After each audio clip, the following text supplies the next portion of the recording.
গোটেই ঘৰটো আপুনি কিনিব বিচাৰিছে যদি ৭,০০০ টকাত মাত্ৰ মই দেখুৱাই দিছো এইটো ঘৰ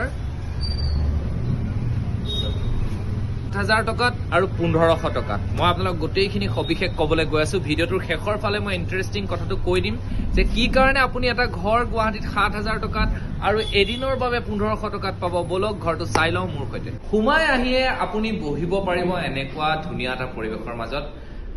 মাত্ৰ ১৫০০ আৰু ৭,০০০ টকা নিজৰ ঘৰৰ ষ্টাইলত মানে বুজি পাইছে না অলপ দেৰি পিছত মই আকৌ ভালকে বুজাই আছো বলক এইখন বিছনাতে আপুনি ৰাতি শুব পাৰিব ৭,০০০ টকাত যদি আপুনি ভাবে তেতিয়াহলে গোটেই ঘৰটো আপুনি বুক কৰি ল'ব পাৰিব আৰু আপোনাৰ নিজৰ ইচ্ছা মতে আপুনি এই ঘৰটোত থাকিব পাৰিব কিন্তু এটা কথা মনত ৰাখিব একো কিন্তু বেয়া কাম কৰিব নোৱাৰিব মাত্ৰ ১৫০০ টকাত ইমান ডাঙৰ ঘৰ এটা ৰুম আপুনি এদিনৰ বাবে গুৱাহাটীত আহি ধুনীয়াকে থাকি মেলি ফুৰি এই ঘৰটোত পানী কাৰেণ্ট সকলোখিনিয়ে পাব আৰু তাৰ বাবে আপুনি জানো নাহিব এই ঘৰটোলৈ চাব কিন্তু ৰাতি ইয়াত থাকি এই চিৰিটোৰ ওপৰেৰে যদি আপুনি যাব অকণমান সাৱধানকে যাব একদম ধুনীয়া এটা পৰিৱেশ এচি আৰু এখন ধুনীয়া আইনা আপুনি ৰাতিপুৱা মুখ চুখ চাই ধুনীয়াকে এনেকে ওলাই গুচি যাব পাৰিব আৰু এইবিলাক দেখিছে এইবোৰ পুৰা ধুনীয়াকে আছে ১৫০০ টকাত এটা ৰুম আৰু নিজৰ ঘৰৰ মতে আপুনি থাকিব পাৰিব আৰু নিজে যি বস্তু আনি বনাই খাই আপুনি দিনৰ দিনটো বনাই খাব পাৰিব একো প্ৰব্লেম নাই আৰু ইয়াৰে সাৰ্ভিস খুব ধুনীয়া খুবেই ধুনীয়া আৰু ইয়াৰে মোৰ যিজন সত্তাধিকাৰী তেওঁৰ লগত মোৰ খুবেই ভাল কিবা যদি আপোনালোকৰ অসুবিধা হয় ইয়াত আহি তেনেহলে কাইন্ডলি মোক এবাৰ জনাই দিব আপুনি কিবা এটা কামত আহিছে এই হোমষ্টেটোত আছে আৰু আপোনাৰ অকমান আমনি লাগিলে লিচু খাওঁ বুলি ক'লেও খাব পাৰিব ঠিক আছে একদম ঘৰৰ ওপৰতে আছে বিন্দাস আপুনি এনেকে চিঙি পেলাই খাই দিব পাৰিব চাব ইয়াত থাকোতে অকমান সাৱধানে থাকিব ধুনীয়াকে থাকিব ভাল ফেমিলিৰ কাৰণে এই ঘৰটো খুবেই উপযুক্ত ঘৰ আৰু এই ঘৰটো ক'ত আছে মই ক'বলৈ গৈ আছো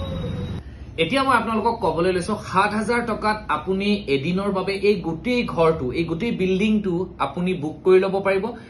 অসমৰ যিকোনো ঠাইৰ পৰা আহি ইয়াত আপুনি থাকিব পাৰিব বা ভাৰতবৰ্ষৰ বা য'ৰে পৰা নাহক আপুনি ইয়াত ধুনীয়াকে থাকিব পাৰিব আৰু এদিনৰ বাবে এটা ৰুম যদি আপুনি বুক কৰে ১৫০০ টকাত লগত থাকিব আপোনাৰ এচি লগত থাকিব আপোনাৰ ২৪ ঘণ্টাই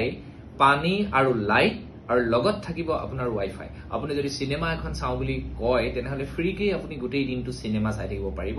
নেটৰ কোনো প্ৰয়োজন নহয় কাৰণ ইয়াত ৱাইফাই ফ্ৰী আছে আৰু এটি হৈছে অফিস ইয়াতে আহি আপুনি বহি প্ৰথম আপোনাৰ যিবোৰ ডকুমেন্টছ আছে সেইবোৰ আপুনি দি পেলাই ৰুম এটা বুক কৰিব পাৰিব আৰু এটা কথা কৈ দিও যদি আপুনি বিয়া পাতিব বিচাৰিছে গুৱাহাটীত আহি ধৰক আপোনাৰ বাঘৰবৰীৰ পৰা আপুনি যাব বিচাৰিছে নুন মাটিলৈ আপুনি ক'ত থাকিব এটা সুন্দৰ পৰিৱেশৰ ঘৰ লাগে আপোনাৰ মাহী পেহী সকলোকে লৈ আহিছে আৰু লৈ আহি আপুনি ক'ত ৰাখিব ইয়াত ধুনীয়াকে থাকিব পাৰিব ৭,০০০ টকা একেবাৰে কমত ইয়াতকৈ আৰু কম চাগে গুৱাহাটীত নাই